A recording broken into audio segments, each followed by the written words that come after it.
All right, guys, what's up? This is Murphy back at you. So we're going to talk a little bit about shooting programs or shooting workouts and standards.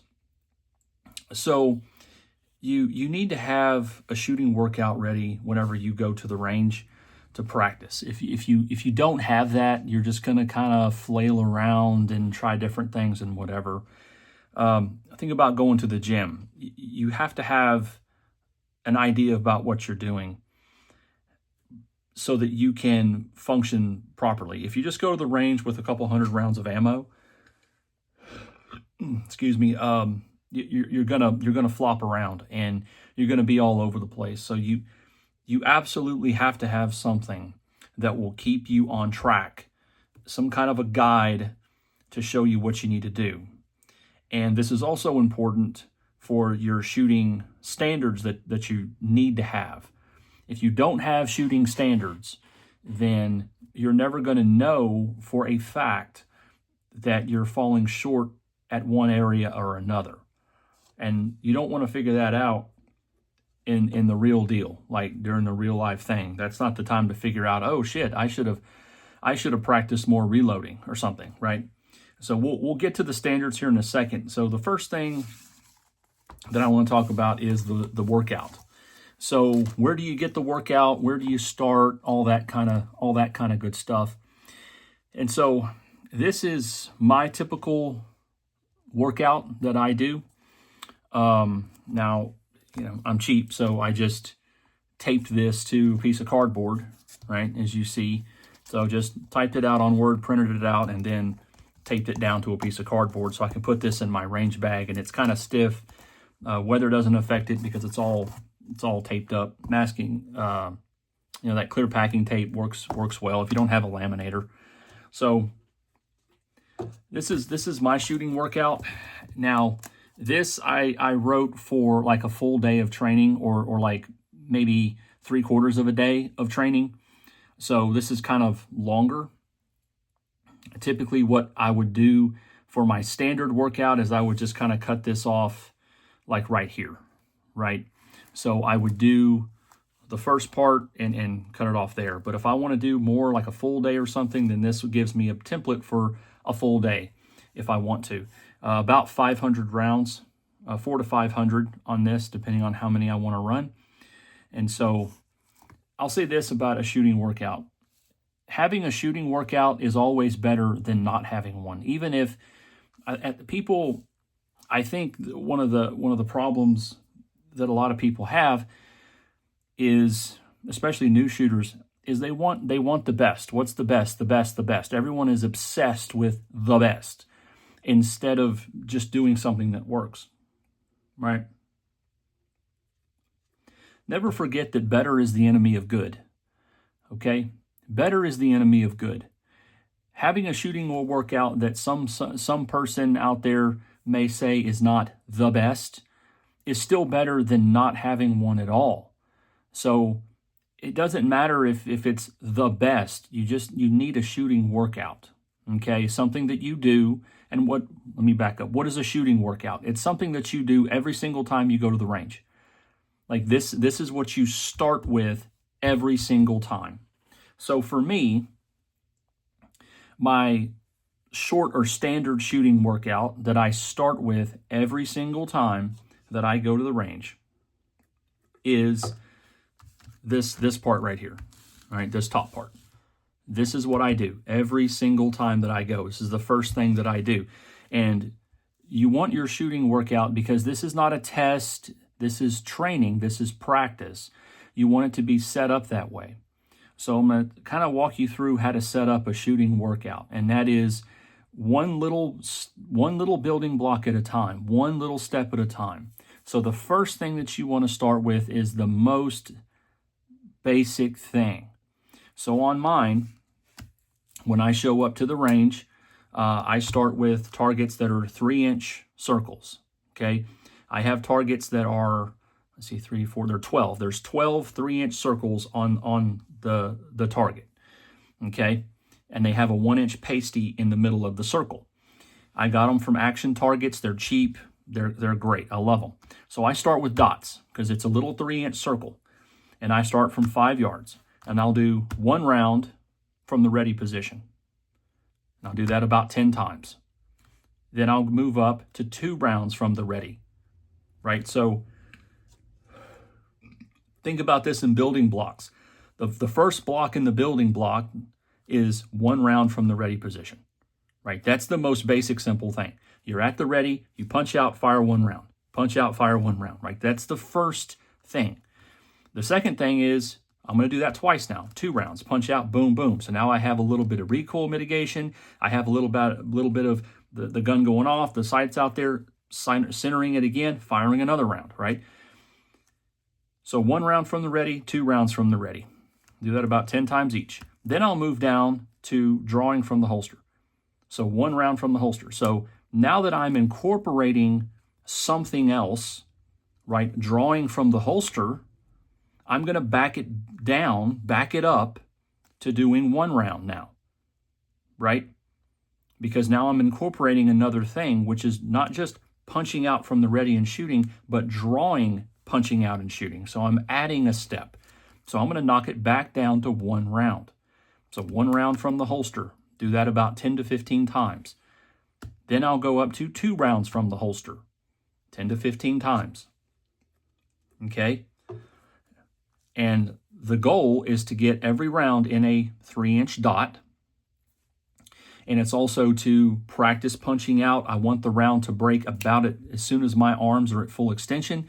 So when I'm doing this drill, when I'm doing my dot drill, this is not really for speed.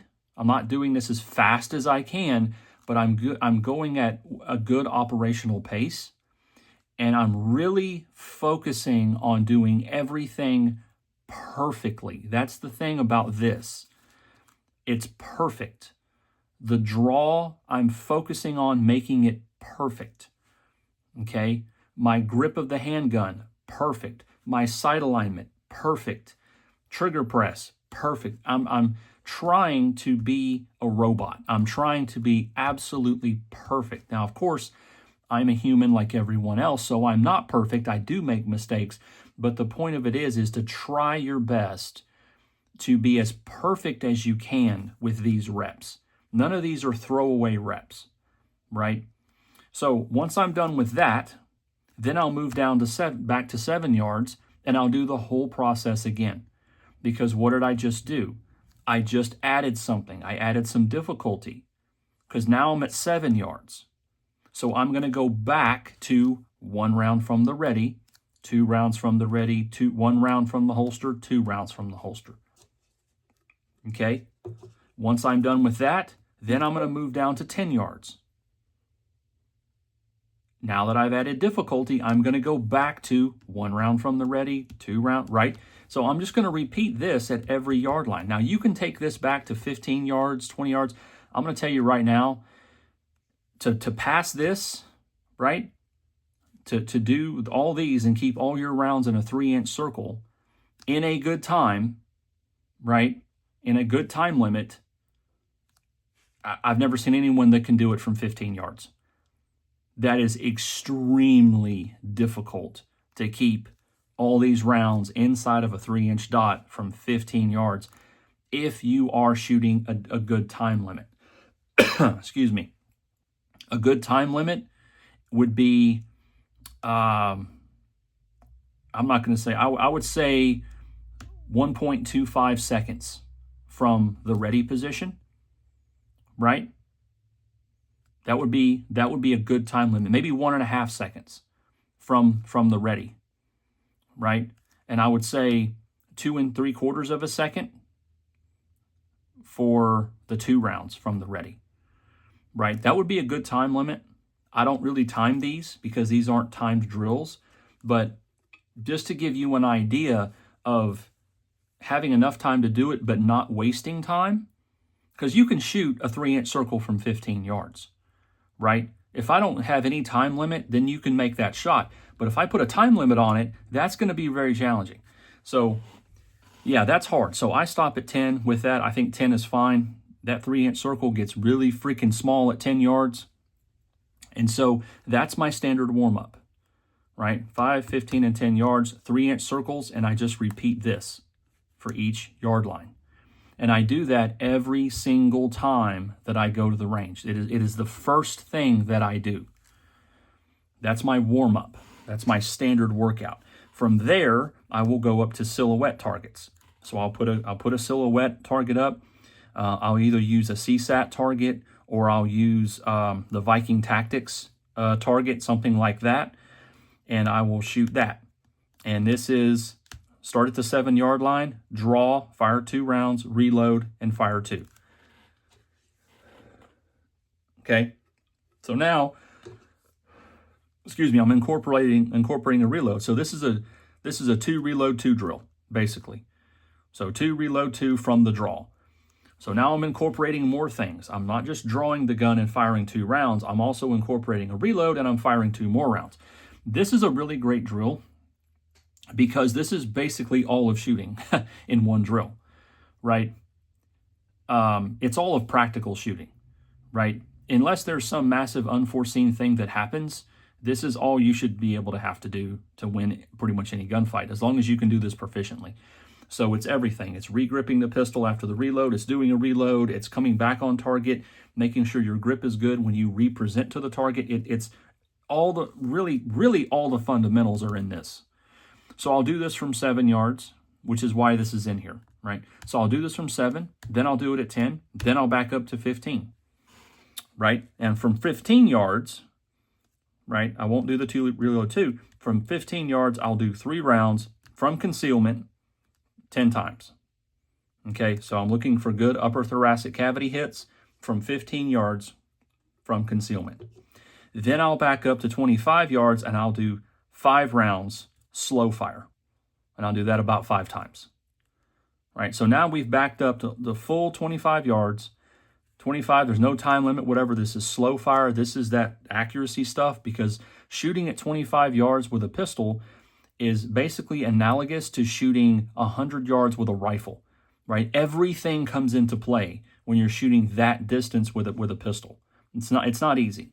And so 5 rounds slow fire from 25 yards. And that's it. That's my standard shooting workout that I do every single time that I go to the range, without question. I start with this. After I'm done with this, if I have more ammo or if I have a rifle I'm going to train with or whatever, I'll get into that. I may do some different drills, whatever, but I always start with that. This is my shooting workout. And if all I have is enough ammo to do this, then that's all I do. I do this and I go home. But every single time I go to the range, this is what I do, right? And so I've written this out for me to practice the things that I need to practice the things that are the most important. Now, how to build a shooting workout? Well, what you need to do is realize what is most important and what is least important.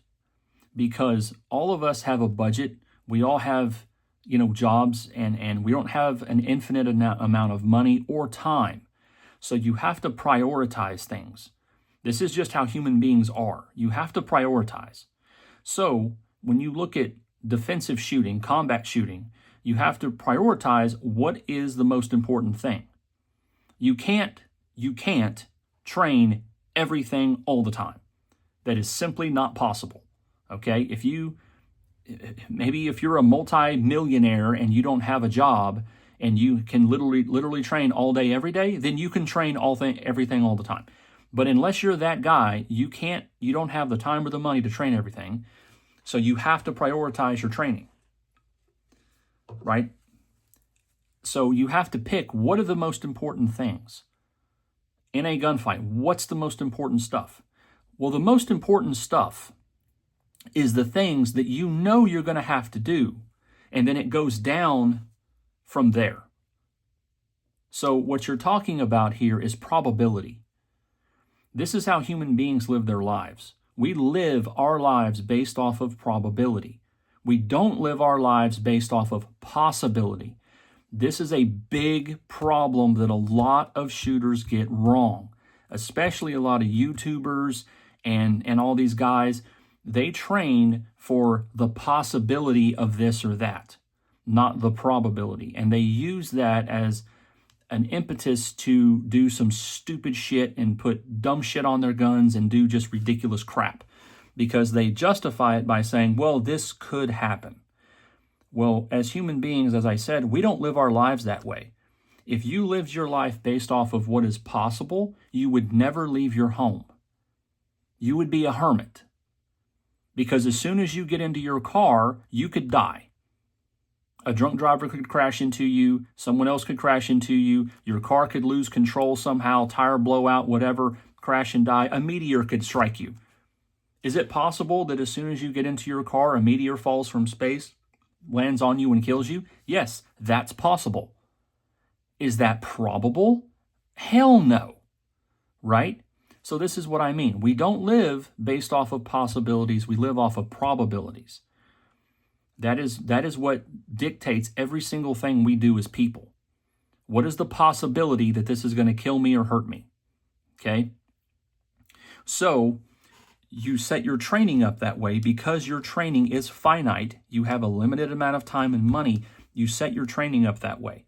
So that's why this is set up the way that it is. Right? I train first the most probable things. These are the things right here that you must do in a gunfight to win. These are non-negotiable things. Everything else is negotiable. I may have to reload, probably won't, but I might have to. That's higher up, right? Different stuff like, so the number one thing is, it doesn't matter what gunfight you're in. It doesn't matter the weather conditions, the time of day, the number of attackers. None of that stuff matters. What you are going to have to do is present your gun to the target and fire at accurate rounds. You're going to have to do that to win. So that's top priority, because I know 100% of the time I'm going to have to do that. So that is why that needs to be the number one thing you practice, because you know as an absolute certainty you will have to do that. The next thing is drawing from the holster and shooting. What is the likelihood that I'm going to have to do that? Very high, right? Because I carry my gun in a holster. So it's very, very probable that I'm going to have to draw my gun out of the holster and fire accurate rounds to win the fight. So that's what I'm going to train, doing those two things more than anything else. That's the bulk of my training. Okay, because I know as a certainty, pretty much a certainty, that I'm going to have to do that. Okay, now the next thing is reloading. I might have to reload. The gun may jam, something else may happen, whatever, and I might have to perform a reload. So I'm going to practice reloading, right? I'm going to practice drawing from concealment, right? Because I'm going to have to do that probably. I mean, you may not. Your gun may be you may be in a gunfight in your home where your gun is on the nightstand, so you don't have to draw. You just grab the gun, but even in that situation, what am I going to have to do? Present the gun to the target and fire accurate rounds, right? So when you look at this and when you look at setting up your own shooting program, that is kind of what you need to do. You need to look at the highest probability thing and train that the most, and then go down the list of things. You'll notice down here, slow fire 5 rounds at 25 yards. That's the very end, and it's the thing that has kind of the lowest number of rounds. Why? Because that's the least probable thing I'm going to have to do. Is it possible? Yes, it is. Is it likely? No, it's not. Gunfights don't happen at 25 yards. Okay? They happen at 5. Actually, they happen more like at 3. That's reality. And every single study has borne this out. So this idea that, well, you need to train shooting at 50 yards or 75 or 100 or you need to do this or that or whatever because one time somewhere in history this happened is ridiculous. That is not the way you need to set up your training. Okay? That's training for a possibility, not the probability. And again, we don't live our lives based off of possibility. So justifying buying some gadget or some weird training thing because it happened once somewhere is ridiculous. So set up your training for the most probable things and go down the list from there. Okay, and that's how you need to do it. Now, this is mine. I'm not saying this is what you should do. I'm not saying that. If you want to do this, then hey, great. But this is just an example that I'm using to give you some ideas, right? So you set up your own shooting program, right? This is just for example. Okay, so that's a shooting program, kind of how to set things up with using mine as an example. Now, standards. We're going to move on to standards. Why are standards important? Well, standards are important so that you know for an objective fact where you are falling short. Because if you don't have standards, right, then you don't know. You're just guessing. And so you need to have some sort of standards that you can shoot to see if your training is working and being effective. And also to identify places in your training that you are falling short. So, standards. Here's a couple of standards. These are a couple of different ones, okay? This is the Hackathorn standards, right, from Ken Hackathorn. And this is the CSAT standards from Paul Howe, okay? These are just examples. There's all different kind of standards. Here's the test from Larry Vickers, right? So he has his, but there's different standards. There's the Valor Ridge standards. There's different stuff. You can find whatever ones you want, or you can make your own, whatever you want to do. The standards that I use, that I go off of, are the CSAT standards. So these are the standards that I shoot to, that I test myself at. Now, standards are meant to be shot cold. So if you want to have a day where you test yourself against your standards, then that needs to be the first thing that you do. You don't do a warm-up. You don't do anything else. These are shot cold because this is a test. Okay, this isn't training. This is a test. So the CSAT standards are pretty simple. There's 10 of them. Right, so it doesn't take a lot of ammo or a lot of time to do, but they're practical standards. They were developed again by Paul Howe, and if anybody knows how to win a gunfight, it's probably him. And so these are the ones I shoot. But again, you can shoot whichever ones you want. These are the old school standards. These are the Hackathorn standards. They're a little bit more involved. There's 13 of them. These are a little bit different. A little bit harder to shoot, not in terms of difficulty, but in just terms of what you need to do it, right? Because you have to have 3 targets and different stuff. But you can pick whatever ones you want. There's also a different scoring, and it's just a little bit more complicated than Paul's standards. And the simplest standards are Larry Vickers, which this is the test. So 8-inch target, 10 yards, 10 rounds in 10 seconds. So 10, 10, 10. Simple, right?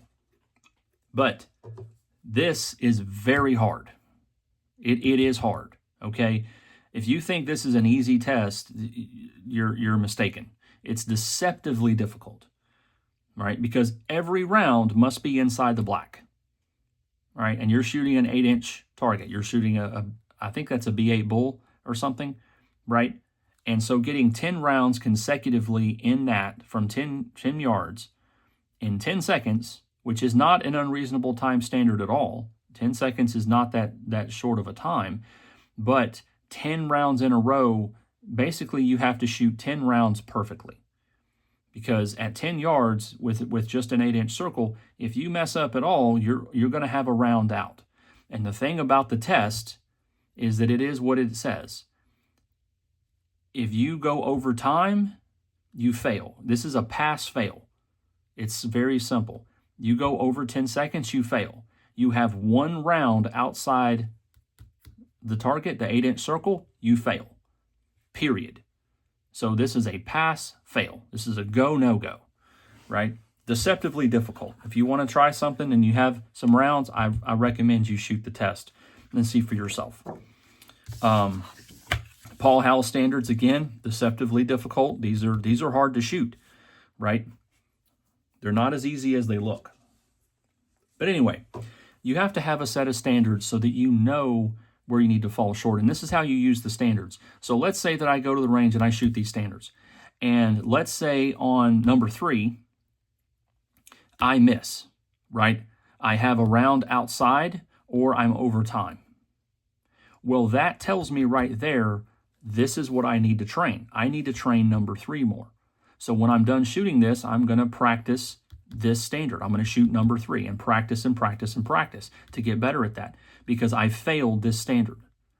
Let's say I failed number 6, right? The one-handed shooting part. Well, that tells me that I need to train more one-handed shooting. That's how you use the standards to diagnose yourself to see where you're at and see where you need to focus more of your training, right?